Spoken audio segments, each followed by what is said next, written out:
PCOD ఉన్న వాళ్ళు చేసే కామన్ 5 మిస్టేక్స్ ఈరోజు చూద్దాం. ఒకటి, వాళ్ళు సాధారణంగా చాలా మంది బ్రేక్‌ఫాస్ట్ స్కిప్ చేయడం, లేకపోతే ఏదో ఒక పూట తినకపోవడం, అది మళ్ళీ కన్సిస్టెంట్‌గా మెయింటైన్ చేయకపోవడం. దీనివల్ల హార్మోన్ బ్యాలెన్స్ అనేది ఇంకా ఎక్కువగా డిస్టర్బ్ అయితదండి.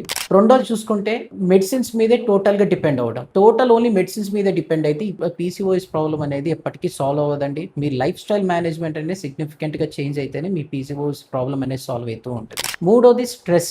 ఇవాల్టి జనరేషన్‌లో చూసుకున్న ఈ అర్బన్ లైఫ్ చూసుకున్న lot of stress to every women. So, ఈ స్ట్రెస్ అనే కాంపోనెంట్ కూడా చాలా వరకు పీసీఓఎస్ రిస్క్‌ని చాలా డబుల్ చేయడం, ఉన్న వాళ్ళకి ఇంకా ఎక్కువగా సివియర్ చేయడం అనేది జరుగుతుంది. నాలుగోది స్లీప్. చాలా మంది చూసుకుంటే because of this IT job most of the people now working till 1:00, 2:00 late nights. ఇది కూడా మనం దృష్టిలో పెట్టుకోవాలి. పీసీఓఎస్ ఉన్న వాళ్ళు ఇది కనుక మనం కొంచెం అడ్జస్ట్ చేసుకోగలిగితే చాలా వరకు కూడా ఈ హార్మోన్ బ్యాలెన్స్ అనేది సెట్ చేసుకోవచ్చు.